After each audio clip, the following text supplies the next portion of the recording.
starting a new set can be extremely overwhelming. So to help you guys with that, I'm going to take you guys through every single unit of the new set. If you guys haven't had a chance to play the PvE, we'll just be going through every single unit and tell you guys what this unit is supposed to do, what their design intention is. This is not about meta. This is not about strength.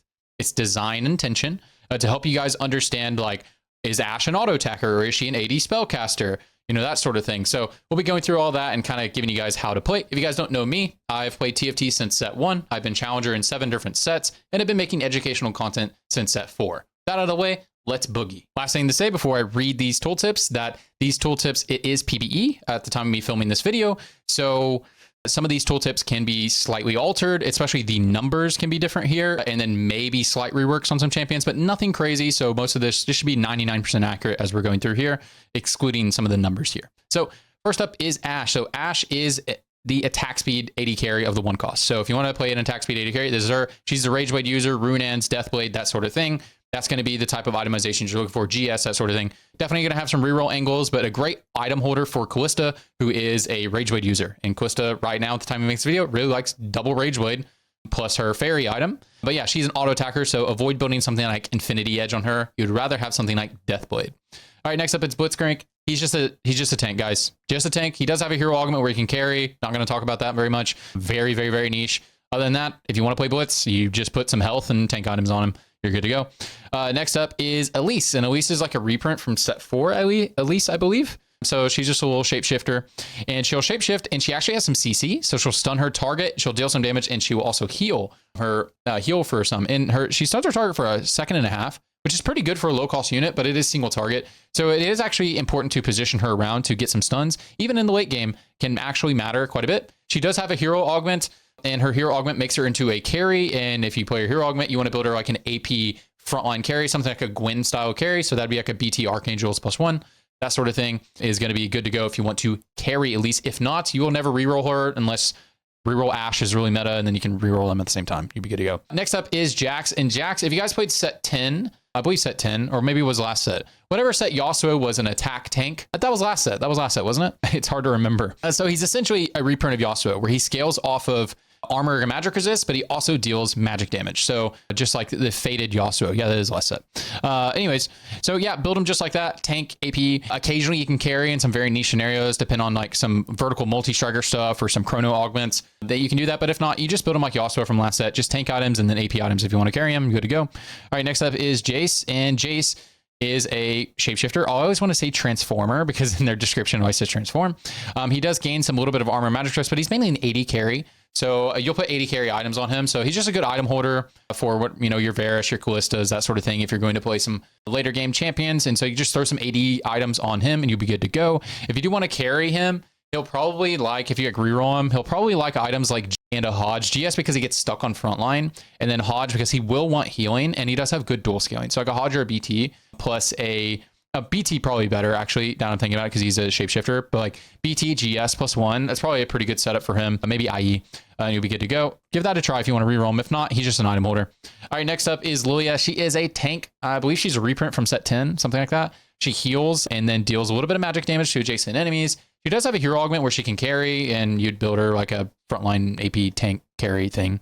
You build her like Lillia from like set 9 or whatever if you wanted to do that, or Neeko from set 9 if you wanted to do that. But if not, she's just a tank. You're good to go. All right, next up is Nomsy. So Nomsy is an attack caster. So he sneezes at a target, doing some damage. And if you get the dragon upgrade, which means you have to have 3 dragon, which I've never seen 3 dragon even played in a single one of my games yet. So we'll see what happens with that. So yeah, if you have the dragon upgrade, it does a little bit of AoE there, but you know, whatever. He's just an AD caster. He's a very good item holder for things like Varus. So if you want to build him for carry, think about items like Sojin, IE, Last Whisper, and you're going to be good to go. He does get stuck on frontline, so GS is also very good on him, but he is definitely an IE user. It doesn't mean he can't use Deathblade, but he is where it's at for him. Next up is Poppy, and Poppy gains a shield and deals some damage. She does have a hero augment that makes her just deal a lot more damage, and that's very good. If you want to put some items on her, she actually deals some damage, so you can build her like a frontline carry, like BT Titans, like BT Sterix Titans. You can actually build her like that, kind of like Gnar, that sort of setup. Especially if you're going to carry her, doing something like BT Sterix Titans sounds pretty good. She does lose her AP scaling, I believe, whenever you have her hero augment. But other than that, you can just put tank items on her, and she's just a good core to play around if you have a 2-star Zoe in the early game. You just move into Scholar Bastions later, and you'll be good to go. Next up is Seraphine, and I think Seraphine's very good. Just her design is very good, not necessarily talking about strength of units. I just think her unit quality is very good for a 1-cost. So she fires a sound wave to the longest line of enemies that deal some damage, magic hit, and it's reduced by 35% for each enemy hit. But that doesn't matter because you just put a Morello and a mana gain item on her, and she is very strong. She has a lot of AoE. If you can get 3 mage active, like this unit is an absolute terror. If you can have healing reduction and mage active, like this unit's a beast all the way in like stage 6 and stuff sometimes, just as a Morello bot. She's kind of a beast. All right, next up is Soraka. So Soraka calls down a star on a target that deals some magic damage to adjacent enemies, then heals a nearby ally. So she just scales with AP. If you wanted to carry her, like things like Archangels would be, the best bet with her because her heal does scale off the AP. So stuff like Archangel Sojin +1, and that'd be a pretty good setup for her. If you wanted to carry her. If not, she's just a random sugar graph unit, a random mage that you play. She does have an AoE, so you can build something like Morello on her if you'd like, and that could be good as well. Next up is Twitch, and Twitch is also an AD caster. His mana is pretty low, and so you'd think maybe you wouldn't want to build something like Sojin, but now the mana rolls over. So if you don't know, after you cast, any excess mana you had will go onto your unit on the next rotation of their ability. So if you win over, you'll be at 45 mana. He'll start with 5 mana on the next rotation. So, you don't feel it's not as painful to build something like a Sojin on a 40 mana unit anymore. So the reason why I bring that up, because he is an AD caster. So he is a great item holder for stuff like Varus and stuff like that. Or if you want to carry him, probably his best in slot is something like Sojin, i.e. Last Whisper, probably something like that. No, sorry, not Last Whisper, because he does Sunder, i.e. Hodge, i.e. Guardbreaker, definitely an IE user. So something to note, his targets are sundered whenever he hits people. So he has a piercing bolt that goes through people and it can go really far. I think it can go like pretty much the whole board. He looks pretty good. His numbers are really low, so he doesn't pop off right now, but he does have a full sunder. So it's not that reduced sundered bullshit. It's a real sunder on a 1-cost unit. I think that's just kind of how they're moving into here. Something to note, it will not sunder on your first cast. So your first cast will not be sundered. That's why you could actually build a Last Whisper, even though he has sunder, so that your initial target, if you're hitting stuck on a tank, every time you auto attack them, they're sundered. That's kind of nice. So that's something to consider, but I do think probably just item economy wise, probably better to go another crit item over a Last Whisper, something like a Hodge or a Guardbreaker. Probably be better to pair with your IE.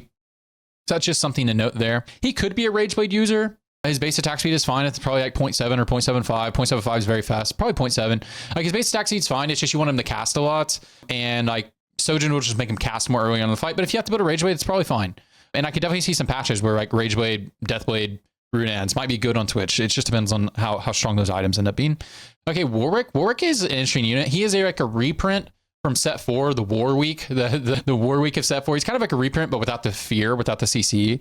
But as a 1-cost, he's pretty cool. So he permanently gains attack speed and movement speed for each champion killed. And then his attacks heal him, which kills off AP.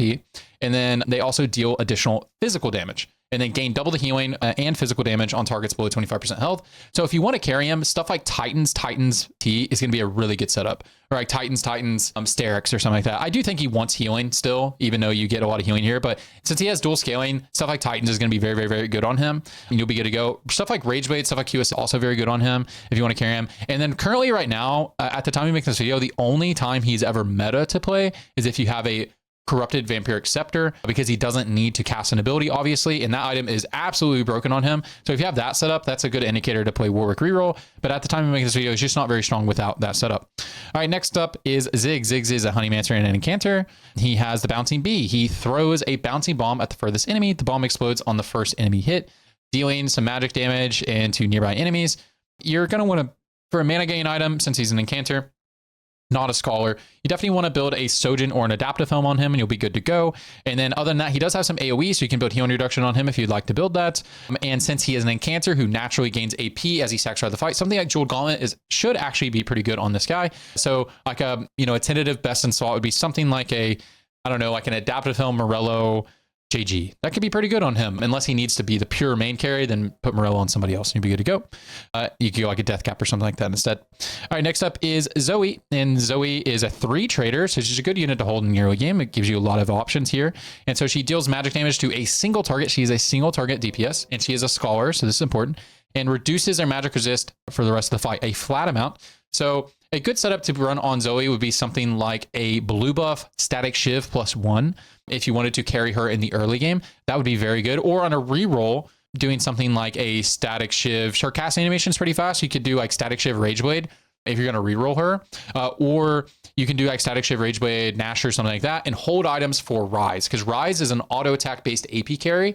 So why am I saying Shiv? It's just because you'll Shiv for the percent right at her target, which is really nice, and then you'll flat reduce. So you can get them all the way down to 0. If you build something like a Shiv on your Zoe, you put a Shiv right next to your Zoe. But also, again, attack speed based items are Rise's bread and butter. So a lot of times when I play Zoe, I'll end up building attack speed based items. Even I'll build stuff like Red Buff, even though it's not very good on her, because Red Buff is so good on Rise. So that's something to consider there. And I don't know why I opened this up. And then remember, since she is a Scholar, stuff like Blue Buff is going to be very, very much better of a mana item than, and her mana is 30. It's going to be much better of a mana item than something like Adaptive or Sojourn, but those are also acceptable. It's fine. All right, next up is Ahri. She's an Arcana and a Scholar. So Ahri, something to know about Arcana, it's like a very easy way to cap your board late game. It's kind of like Jazz from set 10. So Ahri is a unit you want to look out for, especially when you're rolling on 8 and 9, because it's just a really good splash into your team. Any Arcana unit is going to be good to go. You'll see a lot of people playing Hecarim a lot of this set, probably because he's just a good binder unit. 3 trait, 3 cost. He has a defensive trait, and then Ahri can naturally pair very easily, and Scholar is a very good trait for your whole team as well. So Ahri is definitely a unit you want to look out for when you're doing your late game roll downs, just to hold. Just hold at least 1 copy. So passive gain 30% ability power from all sources. Very cool. So very good as a Death Cap user or a Archangel user, of course.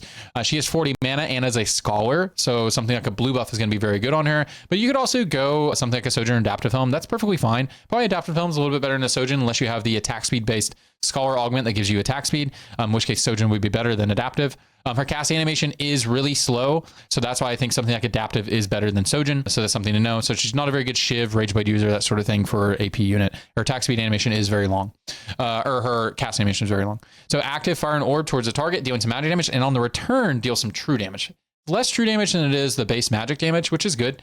But that's why having just a lot of flat amount of AP is so good for her because of her passive. So if you do want to carry her, things like Adaptive Death Cap +1, Adaptive Death Cap GS. That sounds pretty good. Adaptive Archangel GS sounds pretty good. You'd be good to go. Next up is Akali. Akali is a 3-trader, a Pyro, Warrior, and Multi-Tracker. So she's a very good drop to hold in the early game. Very good binder unit for playing around like Eldritch and stuff like that. Anyway, so she dashes to the first enemy within 3 hexes, dealing physical damage to them. The next 3 attacks launch a kunai at them. She'll just throw them out in front of her. It only does single target. It looks like it can do AoE, but it appears to me only single target. It deals some physical damage. So she is just like an assassin, guys. She's a warrior, multi-striker. You're going to build things like IE, Hodge +1. That's going to be a good thing to do. You're going to be good to go. Next up is Cassiopeia. Cassiopeia is very fun. I have not gotten a chance to carry her yet, even though I've carried Syndra. Just haven't gotten a chance to play Cassio. It just hasn't happened. For the next 6 seconds, attacks deal magic damage instead of what they would normally do, the attack damage. So she's a Rageblade user. Most common setup I see on her is just like Rageblade, Gunblade, or Rageblade, Gunblade, Archangel. Like that's a really strong setup for her, or having something like a GS because she does get stuck on frontline. All right, next up is Galio, and Galio is another 3-trader, so a decent unit to hold in the early game. Portal, Vanguard, and a Mage. He reduces incoming damage by a flat amount that does scale with AP. Fire 2 bolts that converge on the furthest enemy within 3 hexes, stunning them. So he does have a little bit of CC there, just a very short CC until you're on 3-star. And then each bolt deals some magic damage that pass through the enemies. You'll see him, he just throws his little thing in front of him. And he has a hero augment. And so if you get the hero augment, he does become ranged. He just becomes Deja from set 7, the dragon, but he doesn't do his big Ezreal cast. He just does he just flaps his wings back there. He's pretty cool when he's like that. But if you don't have the hero augment, he is just a tank. Just build him like a tank. Don't try to do weird damage tech with him. And next up is Kassadin. He is a portal and a multi-striker. He's an interesting unit. Anytime I try to carry this guy, I get contested because he's just really fun to carry. But he doesn't seem to be very good right now, but we'll see. He deals some magic damage to the target, and he gains a shield that scales with AP for 3 seconds. And then for the rest of combat, his attacks deal stacking bonus magic damage. So every time he casts, he deals even more damage, which is very cool. So he's very good as like a BT Rageblade user, which is interesting because he's an AP caster. So he's like an AP fighter, which is interesting. So not a caster, he's a fighter. So something like that is very good. BT Rageblade +1, BT QSS +1. That can be a good setup. He's actually a decent Titans user, even though he has no AD scaling here. He just attacks so much that he deals a decent amount of AD. So if you want to go like Titan setup on him, that can be pretty good too. Next up is Kog'Maw. I don't say next much is Kog'Maw. Honeymancer and a Hunter. He has the Hive Ooze. He launches a Honey Wad, which I do every morning.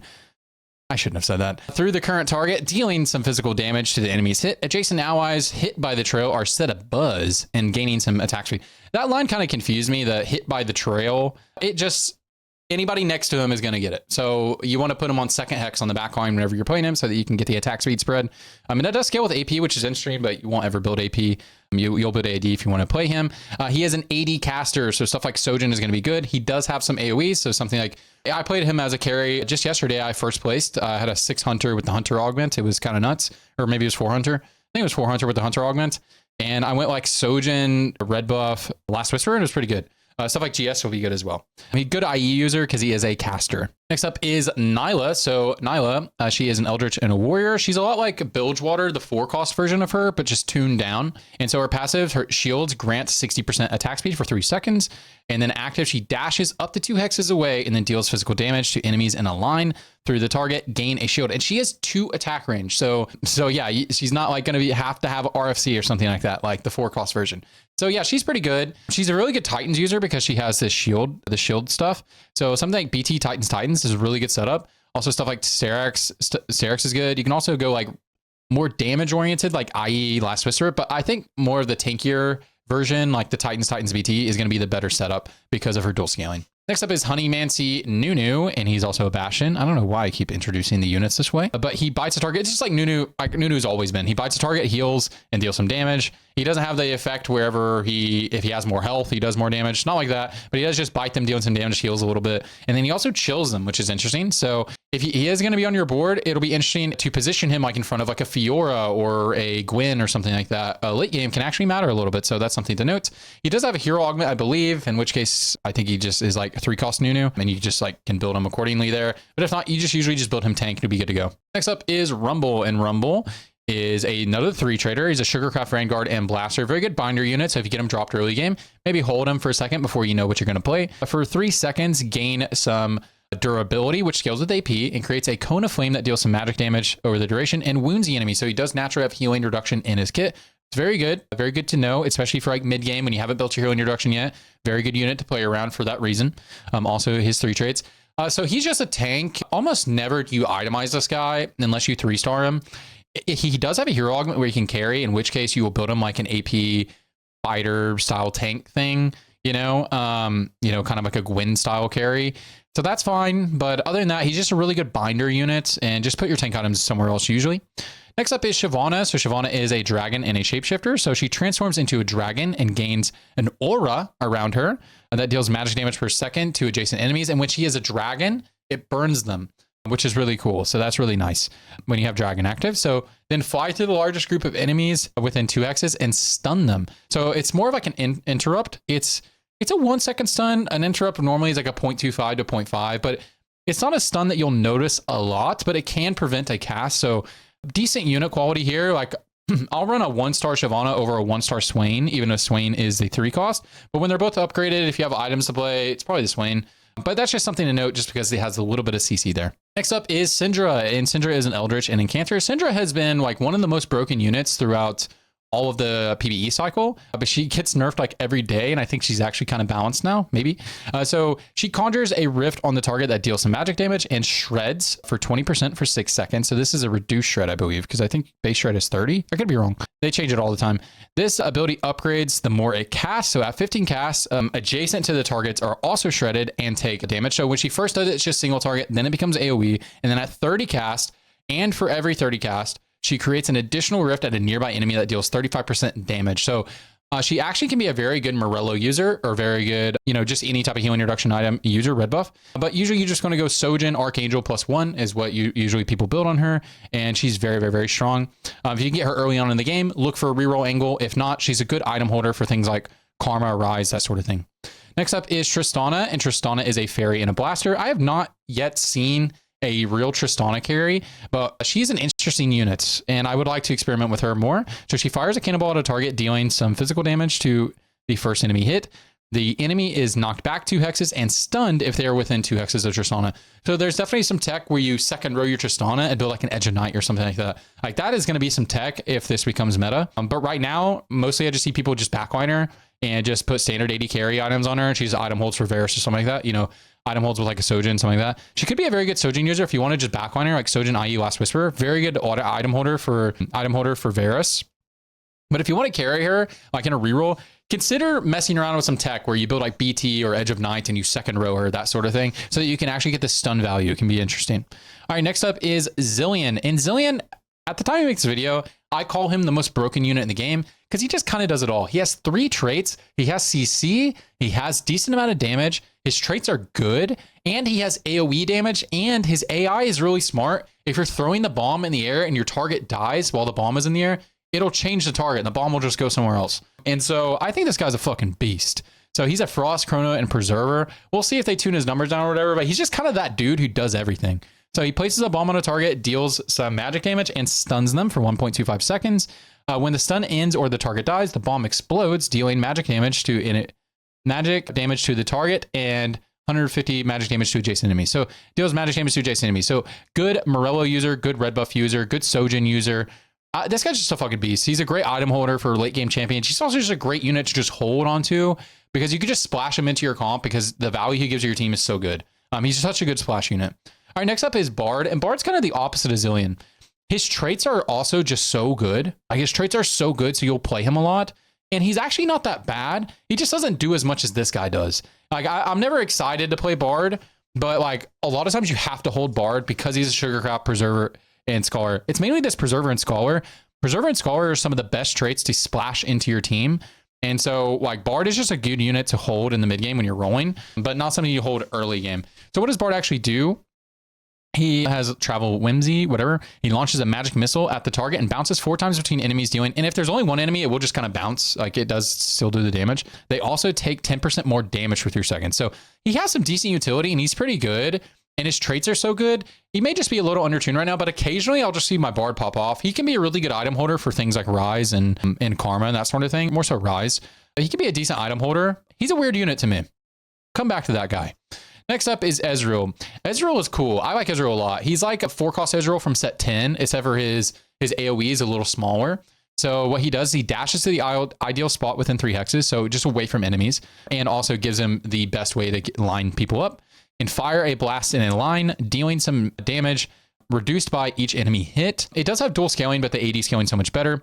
He is an AD caster, so something like IE and a healing reduction is really good. Like IE red buff +1 is really good. Now don't build him like set 10 Ezreal. You're not going to build blue buff because he has 75 mana. So something like IE red buff Sojourn, that's like a really good setup. You can also do Last Whisper, really good setup as well. Next up is Hecarim. Hecarim is a guy that you will see played a lot. He will be on like 6 out of 8 boards on a lot of patches, like on the in-game boards, I will imagine, because he's an Arcana and a Bastion. That's really why. And then if multi-strikers are ever strong, like he's always on your board. He just helps you enable so much stuff for Callista and that sort of thing.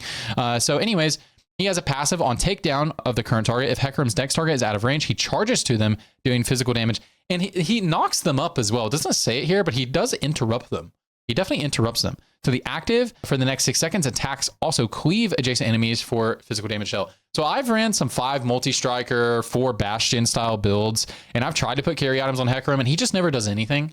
He's just a really good trait bot. He does have a carry augment, a carry hero augment, but I've seen somebody play it one time. It didn't do well. And then when I look at other people's tier lists, they always rate it really low. So we'll see what happens with Hecarim. I would love for there to be a patch where he carries, but right now he really is just a trait bot. But if he does end up starting to carry, things like BT Titans, things like that will be good to go on him. Next up is Hwei. And Hwei, he paints a lightning bolt on a target. A moment later, the lightning bolt strikes and it can't miss. So it won't miss. Dealing some magic damage, and every 3rd cast, he paints 2 extra bolts on the lowest % health enemies. So he can actually do some like execute. It is % health, not lowest health, % health. So he will a lot of times hit frontline, but sometimes you could just like splash on the backline and mess him up and be pretty nice. He has 40 mana, so you can build whatever mana gain item on him you really want to. Blue buff is probably the worst one at 40 mana. So Adaptive Helm or Sojourn is going to be your best bet. His cast animation is long, I believe. So Adaptive is probably his best item. He actually is decent with a healing reduction as long as he's casting a lot because he does get that 3 cast. But if you want to carry him, Something probably like Adaptive Helm, JG Deathcap is probably going to be your best bet. And yeah, he's just really a carry, AP caster, good to go. Next up is Jinx. She's a Sugarcraft and a Hunter. She gets excited. So for 4 seconds, she gains 105% decaying attack speed. And her attacks deal some extra damage here, bonus true damage. Does have dual scaling, but the AD scaling is much better. Takedowns refresh this effect for 3 seconds. So as you can see, her AD is really low on her ability. So she is a Deathblade user, not an Infinity Edge user. Do not build Infinity Edge. She is definitely like Rageblade, Runeans, Deathblade. That's probably like Gigabus. Definitely there'll be some patches where that's not, and you want to build like Last Whisper, Rageblade, Deathblade, Last Whisper, or Rageblade, GS, Deathblade, or something like that. Rageblade, GS, Runeans, something like that. The Runeans augment where you get Runeans and it deals extra damage to your Rageblade, Runeans. That sounds good. Yeah, she's a good unit. She's just a stereotypical attack-based AD carry. Next up is Katarina.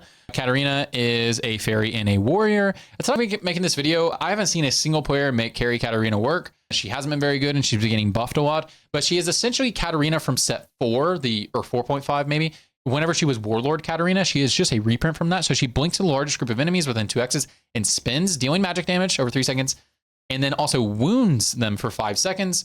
The 2 nearest enemies take extra magic damage instead, which is pretty cool. So she does have some decent utility. So if she doesn't end up being very strong as a carry, which at some point she definitely will be, but put something like an Edge of Night on her and just she jumps around, reducing healing all fight and dealing some decent amount of damage. Put like an Edge of Night and a Spark on her and just watch her go to work, just as like a third unit that deals damage for you. But if you want to carry her, definitely something like it's probably her BIS is going to be something like Spark, Hodge, JG, something like that. Probably going to be her BIS. You'll be good to go. Next up is Mordekaiser. He's an Eldritch and a Vanguard. He gains a shield that decays and then deals some magic damage. He gains 10 ability power for the rest of combat. Note that both of his things scale with AP. So something like a Deathcap is actually not that bad, or something like an Archangel is actually not that bad if you want to carry him. Generally, he's just a high quality tank, just very tanky, just as a unit, not paying attention to his traits, just unit quality, pretty decent high value tank, good mid game tank. So just build him like a tank. There'll be some patches where you can carry him. Maybe give it a try. I might give it a try. I love Mordekaiser. He's like my favorite unit ever. Not this version, but yeah. Next up is Neeko. She's a Witchcraft and a Shapeshifter. I think there's a hero augment for her, but I'm not sure. She transforms into a crab, which is funny because the crab dances, it bucks around and stuff. It's kind of fun. Over the duration, gain some health back and release Scuttle Blast at some enemies. Allies hit are healed, and then the other ones take damage and are stunned, which is very cool. So she does have a little bit of CC in her kit, which is nice. Just build her like a tank, guys. Health is really good on her because she's a Shapeshifter and her other things scale with health. So try that. Next up is Shen. Shen's pretty good. Shen is a tank and he is a CC tank. He's like the premier 3-cost CC tank, which is cool. And his CC is pretty good. So he gains durability that scales off of AP for 3 seconds, creates 3 volcanic eruptions or ruptures under the closest enemies, which stun them for 1.5 seconds, which is a real stun, and deals some magic damage. Subsequent ruptures on the same enemy are 50% as effective. But you know, if you kill the front line after your first rotation, then he walks to the back line, he gets the Giga Stun on the back line as well. But yeah, just when you're chain stun, he's not as good. Tank, guys, put tank items on him. Good to go. He's actually, since this durability scales off AP, you could build like tank items, and also Protector's Vow would be pretty good. Not Protector's Vow, you know the other one, Crown. Crown Guard? Yeah, Crown Guard. Yeah, that thing. All right, next up is Swain. Swain is a tank and a damage dealer in the right setup. So transform, gain magic, or gain max health, sorry, that scales off of AP and max health. While transformed, deal some damage around him every 2 seconds, or every second. If already transformed, gain more additional health and increase the damage. So the longer the fight goes, the more he ramps. So something like an Archangel is good on him. Even something like a Titans is fine on him. Stuff like Warmogs is going to be good on him to scale his initial cast. Those can all be good on him. Something like Spark is going to be good on him. So the only time I ever see this guy actually pop off as a tank, if you're like rerolling Hwei and you're doing like a frost reroll stuff, just like build him like a tank and he'll be good to go. If you get things like Ascension or I forget what the artifact's called off the top of my head, but the yellow item, you guys know what I'm talking about. It's like Azir's Sun Disk thing. If you put that on him and he actually gets it popped off, I mean, he is unkillable at 3-star. I mean, like you can't lose at 3-star if you have that item. So if you want to play him as a carry, yeah, things like Archangels, things like not Protector's Vow, Crown Guard is really good on him to keep him alive. And augments like Ascension and that Sun Disk artifact item, which I can't remember the name of right now, is really insane as well on him. Like very insane. Next up is going to be Vhagar. and Veigar is a Honeymancer and a Mage. So Veigar does have a stacking mechanic, but he stacks on charms. So it's kind of cool. You don't need to have Veigar right at the beginning of the game. He's just a reprint from set 4 Veigar. Except for he has no AoE. He's just single target. So he's a reprint from set 4, except for that he stacks by charm and not by kills. So you don't have to have him at the beginning of the game, which is really cool. So his active, he deals magic damage to his target, and he is a mage, so he can woof, woof, you know, like that if you want to. But he is single target, and he does naturally gain a lot of AP. So having something like a Jeweled Gauntlet is going to be very good on him. Something like Jeweled Gauntlet, Guardbreaker, plus a mana gain item like a Sojourn or an adaptive thing. Adaptive is probably a little better. That's going to be probably his best setup. Next is Vex. So Vex is a Chrono and a Mage. So Vex gains a shield that scales with AP, increased by 5% for each enemy targeting Vex, which is very nice. So very good Stoneplate user. When it expires, deal some magic damage to enemies within 2x's. She is a reprint from an older Vex, kind of like the Annie, the 2-cost Annie style unit, the Mage, Tank Mage. So when you're playing reroll mages, especially reroll Veigar or something like that, you're rerolling Chronos, she's going to be the place where you want to put the Stoneplates and that sort of thing. Next up is Wukong, and Wukong is a druid, and what you need to know about druids are threats from set 8, which basically just, if you didn't play that, it's just the units have no traits, but in return, they're just powerful on their own. Just their unit quality is very good. So his passive, he gains 30% bonus armor and magic resist from all sources, so very good Stoneplate user, very good Bramble, Dequal user. And in spin, gaining a shield, so very good Titans user. Look at his scaling. He has very good dual scaling, right? Dealing a total of physical damage that scales with his armor and magic resist. So you really want to build things like Stoneplate, Titans, Claw, Bramble, that sort of thing. And his hero augment, I believe, converts his resist into damage, or maybe it's the other way around. I can't remember. In which case, you can still build him resist based, or you can build things like, I've watched some gameplay. I haven't gotten a chance to play him as a carry. You can still build the resist style build even when you play him as a hero augment, or you build things like Sterak's, BT, stuff like that. And normally you want to solo frontline him a lot of times so that he gets massive value by spinning on the front line. Next up is Fiora, and I'll be the first to tell you, I just haven't gotten a chance to play Fiora. But Fiora is a warrior and a witchcraft. I've played a lot against her, but she has a dance of blade. I've played like 80 games of PB, still haven't gotten a chance. A leap backward, briefly gaining 70% durability, then sweep through the most enemy possibles within 2 hexes. So it is most enemies possible within 2 hexes. So there is some positioning stuff you can do around that. So if you're in a 1v1 against Fiora, you want to make sure and isolate your carry so that Fiora doesn't accidentally dash to your backline, because that happens a lot if you're bunching up your backline. So that's good to know there. Dealing some physical damage to each one, plus additional damage that is split between all enemies hit. There we go. So just your quintessential frontline AD carry. So she's going to be definitely going to be a BT, a BT, Sterax, Edge of Night style user. She doesn't have very good AP scaling, so Deathblade, Titans is probably not it. But I mean, it's probably acceptable. It's probably fine. Things like GS probably fine as well. But she does get to the backline pretty easily. So probably just BT Sterax +1, and that +1 probably IE or another tankier style AD item can be pretty good to get her back there. You'll be good to go. All right, next up is Gwen. And Gwen is just like how she always is. She's like the frontline AP fighter 4-cost. Like that's what she does.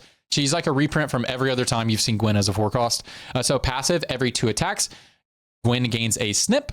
So technically you could build her attack speed based, but it doesn't really seem to be the way to build her. So active, she dashes and snips twice, plus once for every snip.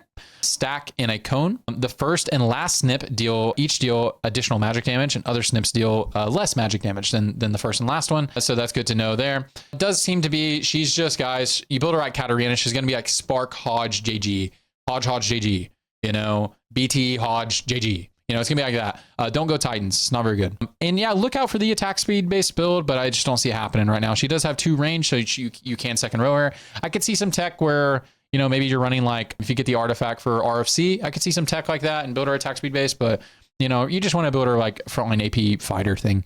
All right, Callista is the quintessential attack speed based AD carry. She is my favorite carry to play right now. She's so good. And so passive attacks embed a spear in her target. Every 3 attacks also embeds spears into 2 nearby enemies. And then active, she deals some physical damage for each of the spear inside of them. So her abyss right now is Rageblade, Fairy Charm. So she gets a Fairy Charm from her trait, which is a fine item to play on her. There's probably some better items to play on her, but the thing is, when you're running fairies, you want to use the Fairy Charm because your item economy is so good for using the Fairy Charm. It might just be the best in slot anyways, but if you look at stats, it will appear as best in slot regardless, because if you're trying to put your fairy charm somewhere else that doesn't deal damage, and then you're buying a carry item for Kalista, an additional carry, your item economy is so bad. So you're almost always going to run the fairy charm on her, like 99% of the time, plus a Rage Blade +1. And that +1 is usually going to be something like a Death Blade or Runaan's. She doesn't deal a lot of damage initially just on the cast. You could build something like IE, but I think she's a better Death Blade user because she's just attacking so much. And so you can go like Rage Blade, Runaan's, Rage Blade, Rage Blade, Rage Blade Death Blade, Rage Blade GS, Rage Blade IE, Rage Blade Last Whisper. Those things are all fine to go on her. Red buff is good. She has a lot of AoE. Red buff is very good. But yeah, at the time of making this video, the stats actually say the best in slot by far is Rage Blade, Fairy Charm. But yeah, just give that a look. Definitely Rage Blade though. All right, next up is Karma. She is a Chrono and Incanter. She is like the chain casting AP carry, the blue buff user, right? So definitely build blue buff. If not, you can totally build Sojin and adaptive. That's fine as well. But if you don't have blue buff, you might just go a more damage oriented item instead. So what she does is she attaches a temporal rift to a target that the closest unaffected enemy that deals magic damage over a duration, 6 seconds is the base on 1 and 2 star. Reset the duration for all other rifts on an enemy. So it's kind of like the space aids from Malzahar. So every time she casts, she keeps resetting. That's why something like blue buff mana gain is so good on her. If they die while affected, the rift explodes into stardust and heals adjacent allies for their max health. And so she's definitely one of those like Teemo style, Malzahar style, damage over time, Renata. You guys played some older sets. So she's that blue buff Morello Gunblade person, you know what I mean? You could build her more damage oriented, that's fine. Like that's great too, but she's definitely that's her character archetype, is that Renata, Malzahar, Teemo style carry. Next up is Nami, and Nami is the big caster, the big CC backline. I'm ramping for a big cast. That's Nami. She's like the Sojin adaptive user of the AP casters. So she fires a bubble that deals some magic damage to the largest group of enemies within range. And then every third cast, she summons a big Leviathan, which is her wave, her ultimate, and it stuns and deals some magic damage. And it knocks them up as well. So yeah, very good Morello user. Like just Sojin Morello +1. There you go. Next up is Nasus. He is the Pyro Shapeshifter. He is a quintessential health-based tank. He's just a big tanky boy. He's like the Mundo of this set, right? So he steals some health, split between the 3 or 4 nearest enemies, and it's just a flat amount, which is awesome. Each cast after heals him, which scales off of AP, and then he deals physical damage, which scales off of his physical damage and his health. So it won't like directly scale the ability, his physical damage, but he will deal more if he has AD, right? The physical damage is directly scaled by his HP. At least that's how the tooltip is written. So he's just like a quintessential tank, guys. You just build him tanky, and he actually can use things like Crown Guard and stuff like that because he has really good AP scaling with his heal and that sort of thing. So if you want to build stuff like that, Protector's Vow is really good on him to get his really early cast on into the fight. So he's like starts the fight really big. But yeah, just a health-based tank. If you want to carry him, it's probably going to be BT Titans. Like I can't imagine it's anything else. Or probably BT Sterix Titans. I can't imagine it's anything else than that if you want to carry him. But at the time we make this video, he's not really a carry. Next up is Olaf. And Olaf is, quintessential auto attack frontline AD carry, a type of guy. So passive every 4 attacks when changing targets. Leap at a target that deals physical damage to the target and adjacent allies. The active for the next 5 seconds, gain attack speed, omnivamp, and crowd control immunity. That's pretty cool. So you don't need to build something like QSS. You could still build something like QSS so he starts the front half of the fight with not taking any CC, and then he casts. That's something that you could do. But a lot of people end up building him like BT Titans, BT Sterix Titans. At the time we make his video, he's just not very good. But yeah, he's going to be that style carry build. Also, look out for like a Rage Blade build as well. Can be definitely acceptable. Yeah, he'll be good at some point, guys. And next up is Rakan. He is a fairy and preserver. He is a tank. Don't look at this shit where he deals damage. He's a tank, guys. He does scale off of HP and AP, his tankiness. So he's going to be a very good user of the combination of Warmog's Crown Guard. That's gonna be a very good combination for him. You'll be good to go because his shield scales off of that, and then his shield that he gives the ally scales off of AP. So very good. He shields himself for 3 seconds, and he shoots out 8 arrows in a wide cone. So he can actually be a Morello user. He'll apply Morello on the whole front line, which is pretty nice. And you usually want to probably center position him unless he's your main tank and you want him to cast really early on in the fight. Very good center position, so he gets that AoE spread onto your allies and the enemies, because once he lands, he grants allies within 2 hexes a shield. So that's why he's much better as a center position. But unless you need to main tank him, put him on the wing if you need to. All right, next up is Rise. He's a Portal and the Scholar, and he is the quintessential attack speed based AP caster. So he's like the TF of this set, like Twisted Fate, whenever he was last in the game, Disco, set 10. He's like, yeah, he's like the attack speed based one. So he opens up a portal, he opens D gates, and he fires magic bolts that scales off his attack speed among the closest enemies, and each bolt deals some magic damage. So a really good setup on this guy is like Rageblade, Gunblade, Red Buff. It's like pretty insane. You can also add some base AP onto him, which is fine. So something like a Death Cap. You don't want to probably go JGE because his crit is pretty low unless you have some augments that bump it up. You know, his base numbers are pretty low. So, but yeah, the build I always see the most successful is like Rageblade, Red Buff, or Rageblade Morello, and those items are just really good to scale with. Plus, or like a Red Buff, or like a Nashor's, or a Death Cap in there. But he is attack speed based, so you want to build him like an attack speed based champion, not a caster. That's what you really need to know. All right, next up is Sir Thomas Kench, and he is the premier 4-cost CC tank. He is an Arcana and Vanguard. He is a unit that you definitely want to look for when on your level 8 and level 9 rolldowns, because if you're playing like a flex style board, unless you're playing a strict vertical, Tom Kench will end on like 80% of boards unless you're in a strict vertical because of the Arcana trait, and he is just a premier CC unit. So he dives underground, surfaces next to the closest enemy, sends out a shockwave to the farthest enemy within 4 hexes. Enemies within 2 hexes or hit by the shockwave take some damage and are stunned. And this is a very hefty stun. At 2-star, it is 2 seconds, unless that's gotten nerfed off this tooltip. Very hefty stun. Yeah, premier 4-cost CC tank. So try to get him on your board. If he can fit, you want him on there. Next up is Tarek.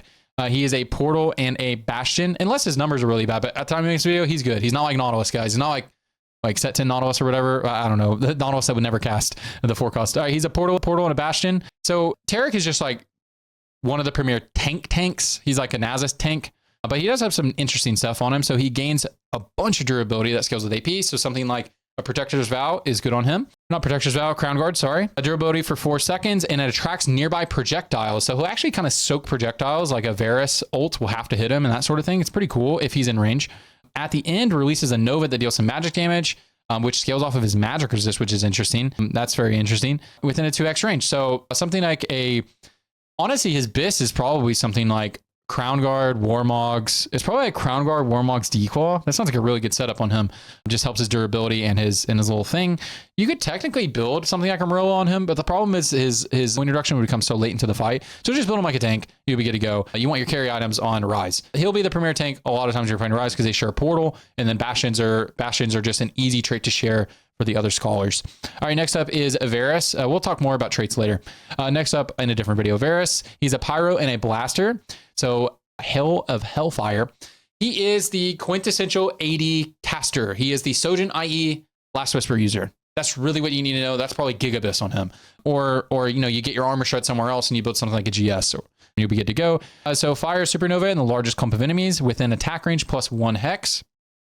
That deals physical damage to the target and adjacent enemies. It explodes into a cluster of fireballs, each dealing some more physical damage. So he does a lot with his initial burst, and then he gets a little bit of splash damage, and then Pyro gives him attack speed.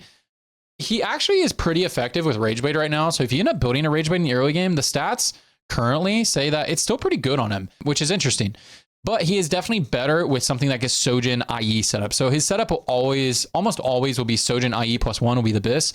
But if we have some slower metas, stuff like Rageblade could be better than Sojin. So just keep that in mind. But Premier AD caster. All right, on to the legendaries now. Next up, we have Briar. Briar is Ravenous, Eldritch, and a Shapeshifter. So she has a lot going on. And so let me just talk about her passive because it'll be on Ravenous. So let's just talk about that real quick. So Ravenous, Briar gains attack or damage amps, not attack damage amp for each player health you are missing.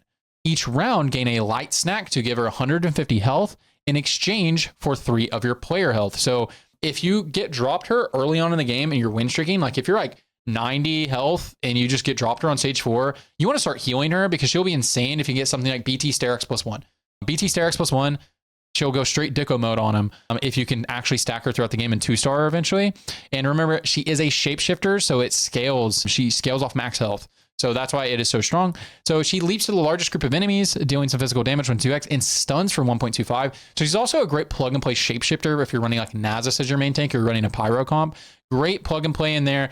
Probably second row her because she is pretty squishy. You do want her to transform and then get her CC maybe in the middle of the fight. That'd be fine. As long as she gets her CC off in the first 8 seconds of the fight, you're good to go. Then enter a Frenzy. She gains attack speed and Omnivamp. So you could do some like Rage Wave type setups. It's just like, I don't think that's real. And that's why Titans can be really good on her because she does have this AP scaling on her attack speed. And then she deals additional physical damage to her target and adjacent enemies. So I mean, she's just a legendary unit, guys. She's very strong. Definitely, yeah, Sterak's, BT, that type of thing. Definitely a way that you cap Eldritch, or if you just get dropped her early, then you can just like plan to play her. Next up is Camille. Camille's a very interesting unit. She's a Chrono and a multi-striker. Very good traits. These are very good traits. Chrono is just a great thing to splash, and she's a pretty decent splash unit on her own. So passive on target death, hook shot to the lowest % health enemy. Notice it's on target death, so she doesn't have to kill them. It's just if they die within 3 hexes and deal some physical damage after the hook shot or ability cast. The next attack deals true damage. So she'll do her second Q from League where she does a backflip and kicks them.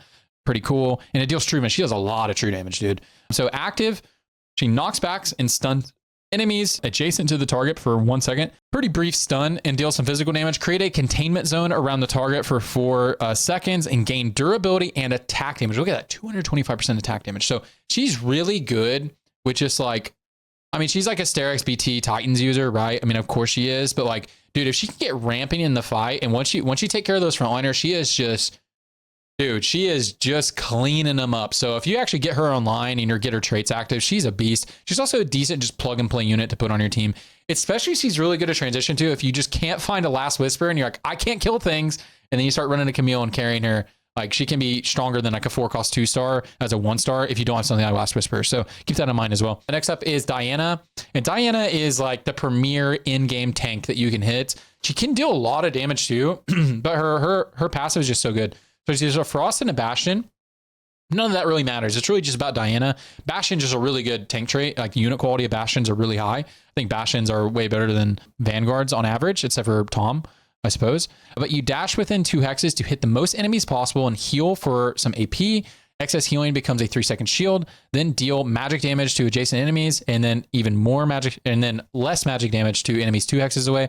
Every 2 casts, this is what's important, creates a snowfall that chills all enemies and heals all allies for 3 seconds. Excess healing also becomes a 3-second shield. So the important part is you heal your entire team and you chill the entire enemy team. You reduce their attack speed by 20%. You effectively have a frozen heart on their entire board. Pretty crazy. It's very good. So you can carry her, of course, but like a lot of times you'll just see people plug and play her and put like a TG or just put a tank item on her or like a protector's vow so that she will just do her second. You just really want her to get her second cast going. If she can cast 2 times, like the unit quality is insane on this. But definitely look out for some patches where she can carry. She can definitely carry sometimes. But it's just really hard to 2-star because everyone wants to play her. All right, next up is Milio. So Milio is a fairy and a scholar. So he throws completed items to allies with open slots.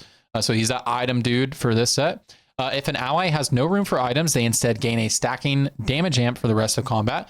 He then also throws some knickknacks at enemies. So it's a small AoE, hits 3 enemies, deals magic damage.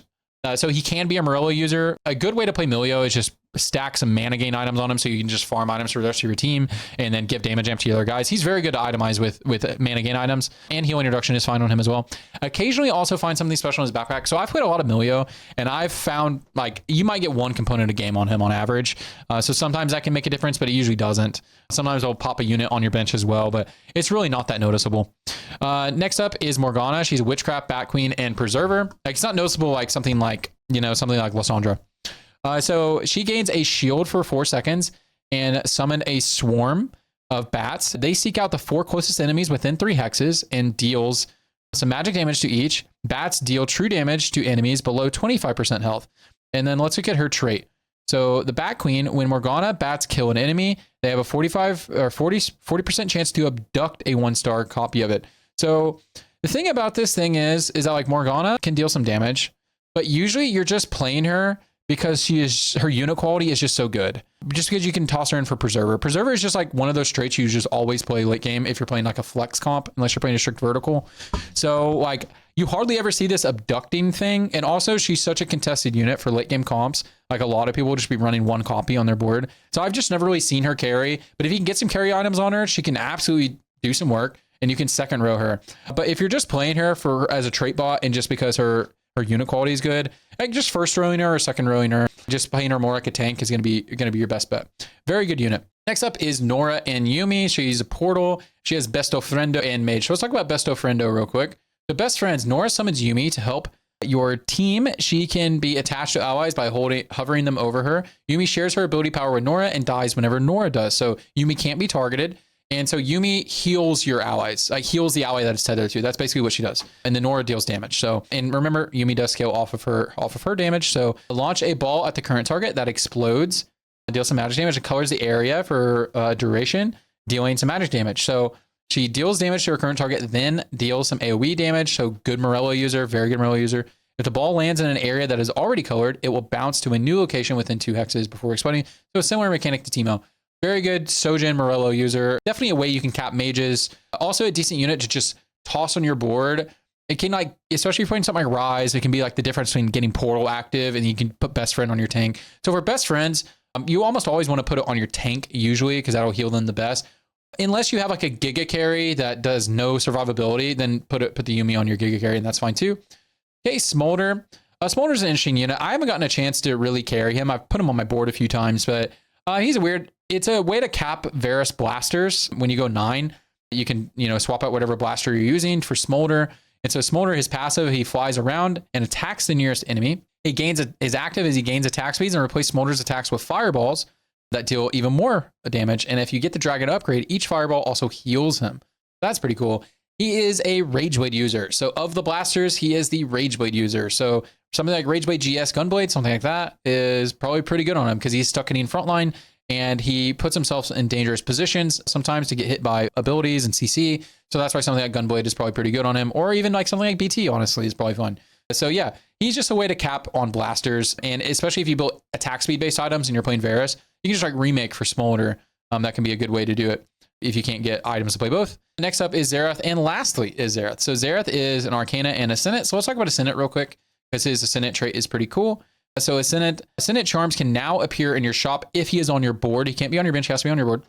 The odds increase by 8% after player combat up to 40%, which is pretty cool. So the longer he's on your board, the more he goes. But every time you buy one, the odds reset. So, and the Ascendant charms are very good. They are much better than the base charms. So this is a great way to cap your board. So this is what I talked about earlier.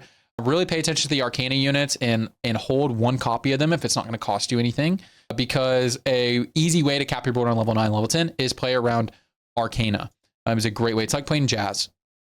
Okay, so what does he do? He launches some Arcane Blast at random enemies that deal magic damage. So he can totally just snipe the backline. He could go boop, boop, and hit him twice in the backline. They maybe need to mess with his targeting a little bit, but he is a legendary.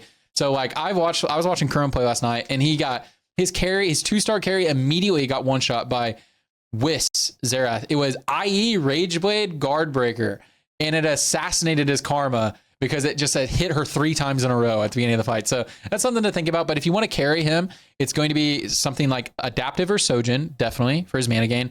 And then you can build healing reduction on him. That's fine. But if you want to go something like Deathcap JG and just assassinate people, that's cool. You can do healing reduction. You can do, don't worry about GS or anything like that. Just try to kill the backline with Xerath is probably the best way to play him.